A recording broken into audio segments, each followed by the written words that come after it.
আসসালামু আলাইকুম। আজ আমরা এমন একটা বিষয় নিয়ে কথা বলবো যা আমাদের সবার জীবনকে কোনো না কোনোভাবে স্পর্শ করে, আর তা হলো প্রিয়জন হারানোর কষ্ট। এই কঠিন সময়ে কিভাবে সান্ত্বনা পাওয়া যায় তার কিছু শক্তিশালী দিক নিয়ে জানব আমরা। কখনো কি এমন হয়েছে যে ঈদের মতো আনন্দের দিনগুলোতে উৎসবের মাঝেও প্রিয়জনের শূন্যতাটা যেন আরও বেশি করে জেঁকে ধরে? চলুন এই অনুভূতিটা নিয়েই আমাদের আজকের আলোচনা শুরু করা যাক। কেন আনন্দের মুহূর্তগুলোই মাঝে মাঝে সবচেয়ে বেশি কষ্টের কারণ হয়ে দাঁড়ায়? এই কষ্টের অনুভূতির সাথেই কিন্তু জড়িয়ে আছে আমাদের নবী মোহাম্মদ সাল্লাল্লাহু আলাইহি ওয়াসাল্লামের সময়ের একটা অসাধারণ ঘটনা। এটা এমন এক গল্প যা একজন বাবা আর তার সন্তানের গভীর ভালোবাসাকে ঘিরে। তো ঘটনাটা হল রাসূলুল্লাহ সাল্লাল্লাহু আলাইহি ওয়াসাল্লামের একজন সাহাবীকে নিয়ে। তিনি তার ছোট ছেলেটাকে এত বেশি ভালোবাসতেন যে এটা সবারই চোখে পড়ত। যেখানেই যেতেন ছেলেটা থাকত তার সাথে, আর ছেলের উপস্থিতিতে তার মুখের সবসময় একটা হাসি লেগেই থাকত। ব্যাপারটা আরও গভীর হয়ে ওঠে যখন একদিন স্বয়ং নবীজি সাল্লাল্লাহু আলাইহি ওয়াসাল্লাম তাকে ছেলের কথা জিজ্ঞেস করেন, আর তিনি উত্তরে যা বলেছিলেন তা শুনলে অবাক হতে হয়। তিনি বলেন, ইয়া রাসূল আল্লাহ, আল্লাহ আপনাকে যেমন ভালোবাসেন আমিও ঠিক তেমন করেই আমার ছেলেটাকে ভালোবাসি। ভাবা যায় ভালোবাসার কি এক গভীর প্রকাশ। কিন্তু জীবনের বাস্তবতা বড়ই কঠিন। হঠাৎ করেই একদিন তার সেই আদরের ছেলেটা মারা যায়। এই আঘাতে বাবাটা এতটাই ভেঙে পড়েন যে তিনি একদম একা হয়ে যান, সবার থেকে নিজেকে গুটিয়ে নেন, এমনকি রাসূলুল্লাহ সাল্লাল্লাহু আলাইহি ওয়াসাল্লামের কাছেও আসা বন্ধ করে দেন। এরপর নবীজি সাল্লাল্লাহু আলাইহি ওয়াসাল্লাম নিজে তার সাথে দেখা করতে যান, আর তিনি কোনো সাধারণ সান্ত্বনার কথা বলেননি। তিনি ওই শোকাহত বাবার সামনে এমন একটা প্রশ্ন রাখেন যা তার পুরো দৃষ্টিভঙ্গিটাই বদলে দেয়।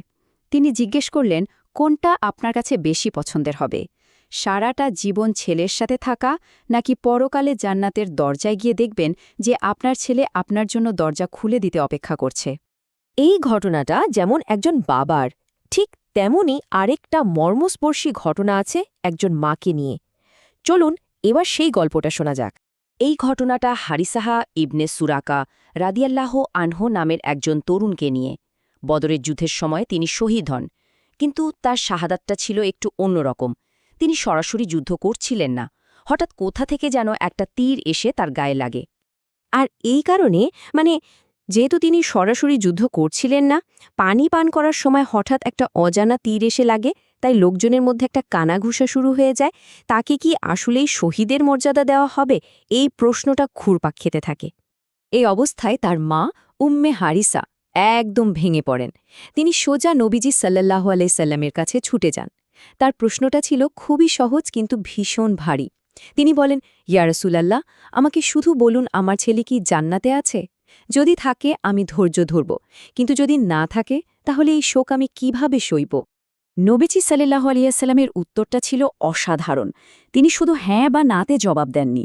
তিনি বললেন, হারিসার মা, জান্নাত তো একটা নয়, জান্নাতের ভেতরেও অনেকগুলো বাগান আছে। আর জেনে রাখো, তোমার ছেলে তো সাধারণ জান্নাত নয়, এক্কেবারে সর্বোচ্চ জান্নাত ফিরদাউসার আলা লাভ করেছে। এই একটা কথাতেই কিন্তু ওই মায়ের সব কষ্ট, সব অনিশ্চয়তা দূর হয়ে গিয়েছিল। তো এই দুটো ঘটনা থেকে আমরা সন্তান হারানোর সান্ত্বনা পেলাম, কিন্তু এই বিষয়টা শুধু এখানেই শেষ নয়। যারা বাবা মাকে হারিয়েছে তাদের জন্যেও কিন্তু ঠিক এমনই এক আশার বাণী আছে। এর মানে হল, মৃত্যু কিন্তু সম্পর্কটাকে শেষ করে দেয় না। বাবা মা চলে যাওয়ার পরেও সন্তানরা তাদের জন্য কিছু করতে পারে, তাদের সাথে একটা সংযোগ রাখতেই পারে, আর সেই সংযোগটা কিন্তু খুবই শক্তিশালী। একটা হাদিসে খুব সুন্দরভাবেই ব্যাপারটা বলা আছে। ধরুন জান্নাতে একজন নেককার বাবা বা মায়ের মর্যাদা হঠাৎ করে বেড়ে গেল। তারা তো অবাক হয়ে আল্লাহকে জিজ্ঞেস করবেন, এটা কিভাবে হলো? তখন আল্লাহ উত্তর দেবেন, তোমার জন্য তোমার সন্তানের ক্ষমা প্রার্থনার কারণে। চিন্তা করুন, সন্তানের একটা ছোট্ট দোয়া বাবা মায়ের জন্য কত বড় একটা উপহার হতে পারে। আমাদের আজকের আলোচনাটা আমরা এই সুন্দর দোয়াটা দিয়েই শেষ করতে চাই। এটা এমন একটা প্রার্থনা যা আমাদের সবার মনের কথা। আল্লাহ যেন আমাদের হারিয়ে যাওয়া সন্তানদের জান্নাতের পাখি বানান, আমাদের বাবা মায়ের কবরকে জান্নাতের বাগান করে দেন, আর জান্নাতে আমাদের সবার আবার দেখা করার সুযোগ করে দেন। আমিন।